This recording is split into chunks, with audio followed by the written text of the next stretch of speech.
पतली रोटी खाने वाला ससुराल। ला ला ला ला ला ला ला ला ला ला ला, सजना है मुझे सजना के लिए, सजना है मुझे। बहुत गाना गा लिया। ससुराल में मेरा पहला दिन है, सबके लिए अच्छा सा नाश्ता रेडी कर देती हूँ। नैना गाते हुए सफाई कर खाना बनाती है। मैंने छोले बनाने रख दिए हैं, साथ में कुलचे बना लेती हूँ, मीठे में रबड़ी और बूंदी वाला रायता। सबको बहुत अच्छा लगेगा। थोड़ा सा ब्रेकफास्ट के लिए पोहे भी बना लेती हूँ। बहू तुम जाग गई, बताया भी नहीं कि क्या क्या बना रही हो। वैसे तो मैंने अपने कानों से सुन लिया। देखो घर में कोई भी छोले कुलचे नहीं खाएगा, मेरा मतलब छोले तो बनाती है कोई बात नहीं, लेकिन रोटी बनाना सब रोटी खाएंगे। लेकिन माँ जी छोले के साथ रोटी थोड़ी अच्छी लगती है, मैं पराठे या पूरी बना देती हूँ। अरे बहू तुम्हें एक बार मैंने बता दिया तो सुन लो ना। हमारे घर में ये सब लोग ये भटूरे पराठे वगैरह नहीं खाते, सबको सिर्फ रोटी पसंद है, और वो भी पतली रोटी बनाना। थोड़ी सी भी मोटी रोटी बनाओगी तो कोई नहीं खाएगा। ठीक है माँ जी, मैं छोले के साथ रोटी बना लेती हूँ, पतली पतली। जी माँ जी, पतली पतली। तब सास वहाँ से चली जाती है। नैना आटा लगाकर पतली रोटी बनाना शुरू करती है, तब उसकी रोटी पूरी चकले पर खराब हो जाती है। हे भगवान, पतली रोटी बनाने के चक्कर में पूरे चकले पर आटा चिपक गया, निकल भी नहीं रहा। दोबारा कोशिश करती हूँ। नैना आज तेरी पहली रसोई, ससुराल में तो फेल नहीं हो सकती। नैना दोबारा से पतली रोटी बनाने की कोशिश करती है तो तवे पर चिपक जाती है, फिर खराब होती है। दोबारा रोटी बनाकर डालती है तो पतली रोटी सेकते ही पापड़ हो जाती है। हे भगवान, कितनी पापड़ जैसी रोटी बनी है। अगर मेरे ससुराल वालों को पता चला तो कितना हंसेंगे कि मुझे एक मामूली सी रोटी बनानी भी नहीं आती। हे देवी मैया, मेरे ऊपर दया करो। आखिरकार नैना 20 से 25 रोटी बनाकर रख लेती है और पूरा खाना बन जाने के बाद घर वालों को परोसती है कि तब। अरे बहू, ये कैसी रोटी बनाकर लाई हो, बिल्कुल भी पतली नहीं है। जाओ इससे भी पतली रोटी बनाकर लाओ। हाँ मैंने तुमको समझाया था ना कि पतली रोटी बनाना, और ये बिल्कुल भी पतली नहीं है। पतली नरम रुमाली रोटी होती है ना, वैसी बनाओ। माँ जी मैंने बहुत देर कोशिश करी, काफी देर बाद मैंने इतनी पतली रोटी बना पाई हूँ। माँ जी आप खाकर तो देखो। भाभी आप मम्मी पापा की बात क्यों नहीं समझ रही हैं? हम लोग इससे भी ज्यादा पतली रोटी खाते हैं। हाँ नैना जाओ कोशिश करो, हम इंतजार कर रहे हैं। आज ससुराल में तुम्हारा पहला दिन है, इसलिए हम तुम पर ज्यादा जोर नहीं डालेंगे। जितनी भी देर में बनाओ, लेकिन पतली रोटी बनाओ। नैना परेशान होकर सारी रोटी वापस ले जाकर रसोई में पटक देती है और दोबारा आटा लगा लेती है। हद हो गई इन ससुराल वालों की। लास्ट बार इतनी मेहनत मैंने 100 लोगों का खाना बनाने के लिए की थी, और ये है कि 10 लोगों की रोटी बनाने में ही मेरी कमर तोड़ दी। पता नहीं कितनी पतली रोटी चाहिए, कागज जैसी। ये कहकर नैना फिर से रोटी बनाने की कोशिश करती है, जिसमें पतली रोटी उसकी जल जाती है, कभी खराब हो जाती है, और आखिरकार वो खूब पतली रोटी बनाकर ससुराल वालों को परोस देती है, जिससे सब लोग खा लेते हैं। हाँ अब जाकर तुमने रोटी पतली बनाई है नैना, अब से तुम ऐसे ही रोटी बनाना। हाँ भाभी नाइस, आपने छोले अच्छे बनाए हैं और रबड़ी भी। शुक्रिया देवर जी। नैना और रोटी देना, भूख लग रही है। रोटी तो खत्म हो गई अमित जी, आप लोग 10 हैं तो बस मैंने 25 रोटी ही बनाई थी। हम लोगों को देख जब पतली पतली रोटी खाएंगे तो 2-3 पतली रोटी में पेट भर जाएगा क्या? अरे ज्यादा रोटी खाते हैं और अभी तो हमें भूख भी लगी है। जा और रोटी बना कर ला। ये भगवान, फिर से रोटी बेलनी पड़ेगी। लगता है पहले ही दिन ये लोग मेरी कमर की ऐसी तैसी करवा रहे हैं। नैना सोच क्या रही हो, जाओ ना, सब्जी ठंडी हो रही है। पति की बात सुन नैना दोबारा से पतली पतली रोटी बनाकर लाती और खाना खिलाने के बाद कमरे में आते ही बिस्तर पर लेट जाती है। हाय रे मेरी कमर, ऐसा लग रहा है कि मुझे पेंसिल की तरह तोड़कर 2 हिस्सों में कर दिया। लगता है वैसे ही रोज पतली रोटी का खाना बनाना पड़ेगा। आपने बिल्कुल ठीक कहा भाभी, रोटी बना बनाकर थक गई हूँ ना, थोड़ा रेस्ट कर लो, क्योंकि फिर शाम को भी आपको रोटी ही बनानी है। उससे पहले आप सबकी चाय बना देना। हाँ जरूर। 2-3 घंटे का रेस्ट करने के बाद नैना सबको चाय नाश्ता बना कर दे देती है और फिर रात के खाने में भी पतली पतली रोटी बनाती है। अगले दिन उससे पहले जैसी पतली रोटी नहीं बनती तो सास दोबारा से उसकी रोटियों को वापस कर देती है। बहू कल तूने बहुत मेहनत करके पतली पतली रोटी बनाना सीख लिया था ना, तो आज फिर से मोटी रोटी क्यों लाई है? देख हम में से कोई भी मोटी रोटी नहीं खाएगा। मतलब माँ जी मुझे दोबारा बनाना पड़ेगा? हाँ बहू अब जल्दी जाओ और एक बात कान खोल कर सुन ले, तेरे ससुराल वाले पतली रोटी ही खाते हैं। सास की बात सुन दोबारा से वो रोटी ले जाकर नरम नरम पतली रोटी बनाकर लाते और ससुराल वालों को खाना खिलाती। ऐसे वक्त गुजरता है, पतली रोटी बनाने से नैना का बहुत टाइम बर्बाद होता है और कभी कभी जली हुई या जरा सी भी किनारी मोटी हो जाती थी तो दोबारा रोटी बनाती थी। बेचारी घर का सारा काम करती लेकिन सबसे ज्यादा रोटी में वक्त लगाती थी और अब गर्मी आ जाने से रसोई में रोटी बना बनाकर परेशान हो जाती है। बहू रोटी खत्म हो गई है, जल्दी से रोटी बना कर ला। आई पापा जी, ये भगवान सर से लेकर पांव तक पसीने में भीग गई हूँ। एग्जॉस्ट फैन भी नहीं है यहाँ पर। अब मुझसे और रोटियां नहीं बन रही है इस रसोई में। लेकिन नैना, तुझे बनाना पड़ेगा। खाना बनाकर नैना घर वालों को रोटी बनाकर दे देती है। हाँ माँ जी, पिताजी, पीयूष, शिल्पा, ये लो आप सबकी रोटी। क्या हुआ भाभी, इतना हाफ क्यों रही हो? यही बता रही हूँ माँ जी, रसोई में गर्मी की वजह से बहुत गर्मी हो रही है जिससे रोटी बनाने में बहुत मुश्किल हो रही है। अगर आप रसोई में एग्जॉस्ट फैन लगवा देती तो थोड़ा सहारा हो जाता। ठीक है बहू, लग जाएगा, पर तू पहले पतली पतली रोटी बनाकर तो ला। प्लेट खाली हो गई है हम सबकी और एग्जॉस्ट फैन अगले महीने लगेगा, क्योंकि इस महीने जहाँ जहाँ जो पैसे जाने थे वो तो गए। माँ जी, एक महीने में पसीने में पतली पतली रोटी कैसे बनाऊंगी? बहुत मुश्किल हो रहा है, पंखा भी नहीं है। नैना, तुम कितना कुछ भी कह लो लेकिन इस समय बजट हिला हुआ है। ये सोचो, मैंने भी तो कैसे कैसे गर्मी में रसोई में खाना बनाया है, तुम भी थोड़ा सह लो। और क्या? ससुर के बोलने के बाद नैना की कुछ बोलने की गुंजाइश ही नहीं बचती है और ऐसे ही उसे पतली रोटी बनाकर खिलानी पड़ती है। 2 दिन बाद घर पर मेहमान आते हैं तब। माँ जी, आज तो मुझे रोटी बनाने से निजात दे दीजिए, मेहमान घर पर आए हैं। पूरी बनाकर काम जल्दी खत्म कर लेती हूँ। बहू, ऐसा सोचना भी मत, तुम आज भी सबके लिए पतली रोटी ही बनाओगी। कोई पूरी नहीं खाएगा, क्योंकि हम रोटी खाएंगे तो वो सवाल करेंगे कि आप भी पूरी खा लीजिए और हम कहेंगे नहीं। लेकिन माँ जी, लेकिन कुछ नहीं, जाओ आलू की सब्जी और पतली रोटी बना लो। मजबूरन नैना को मेहमानों के लिए भी पतली पतली रोटी बनाकर उन्हें खिलानी पड़ती है कि एक दिन गलती से नैना जल्दबाजी में अपने पति को थोड़ी मोटी रोटी दे देती है और उस पर भी अमित उसको सुना देता है।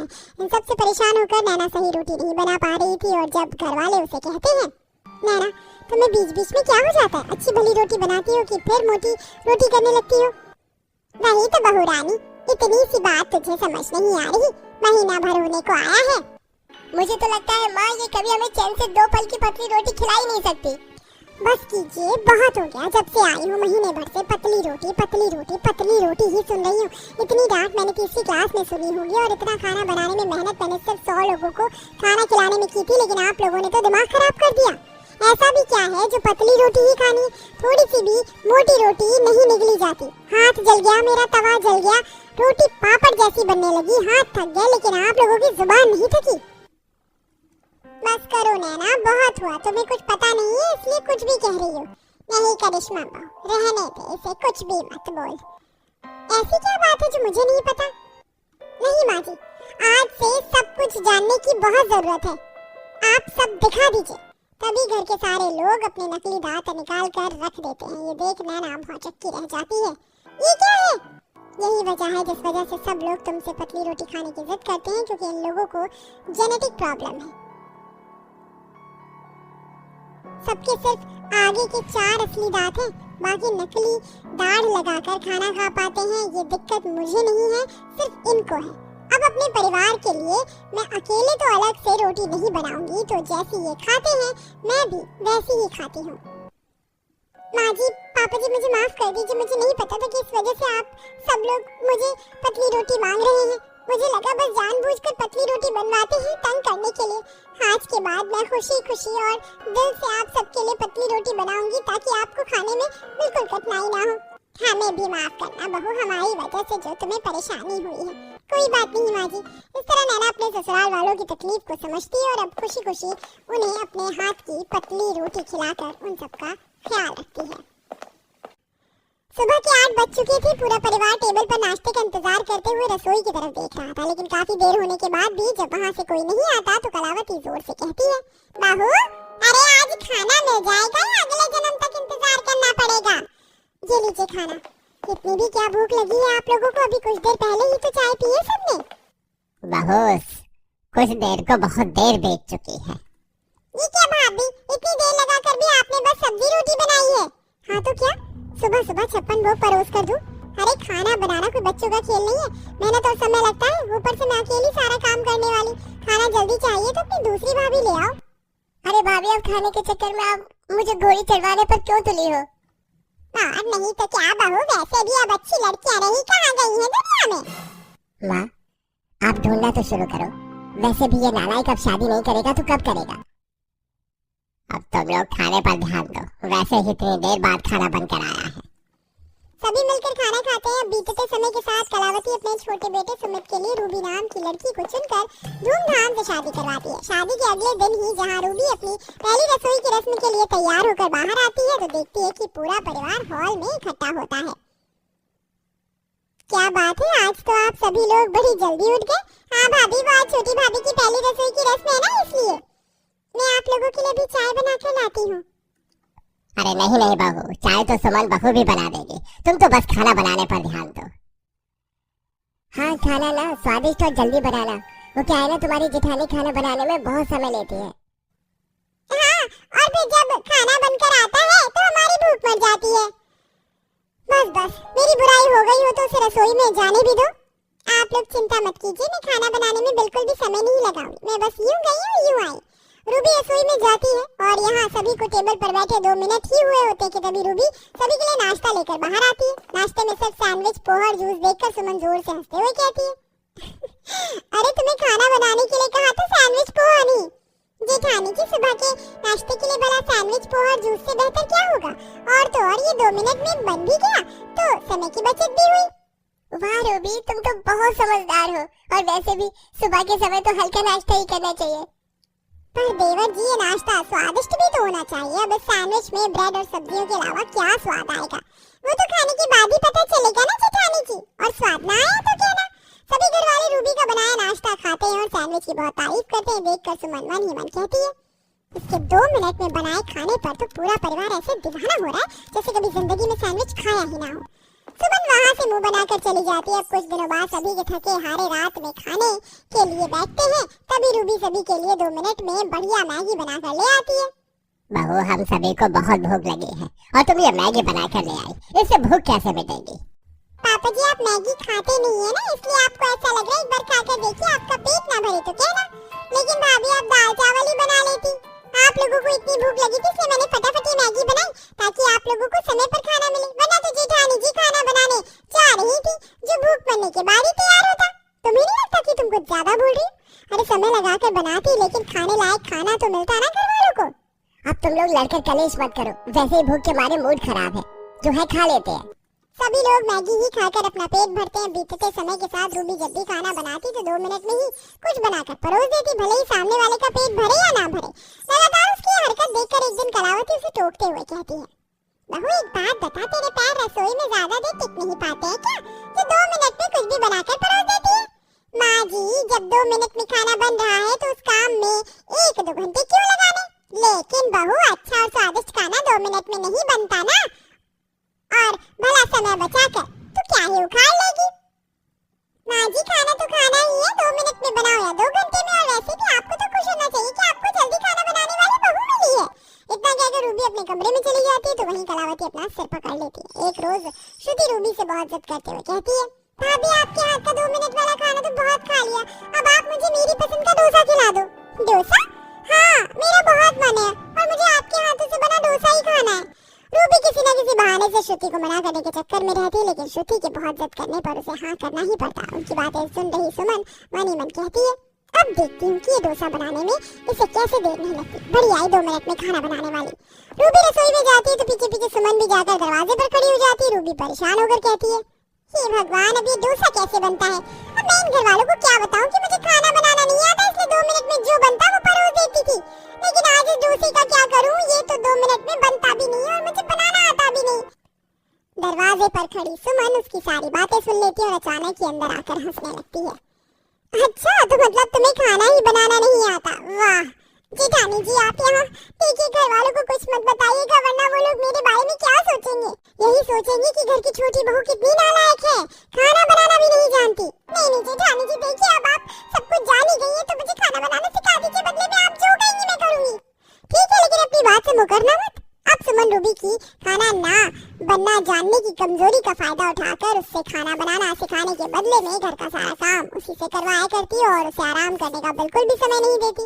एक रोज कलावती सुमन से घर का राशन लाने को कहती, तभी रूबी झट से बोलती है, माँ जी मेरे होते हुए जेठानी जी भला क्यों राशन लाएंगी, मैं जाती हूँ ना। लेकिन बहू तू अभी तो कपड़े धोकर आई है, तो क्या हुआ माँ जी, काम करते रहने से शरीर में फुर्ती बनी रहती है। माँ जी अब ये करना चाहती है तो क्या दिक्कत है, करने दीजिए। दोनों देवरानी जेठानी का बर्ताव देखकर कलावती को कुछ ठीक नहीं लगता। साथ ही वो इस बात पर भी गौर करती कि रूबी का ज्यादातर समय अब रसोई में ही बीतता था। एक रोज वो दोनों बहुओं को बुलाकर एक पर्ची पकड़ा देती है। माँ जी इतना सारा खाना ये बाहर से ऑर्डर करना है क्या?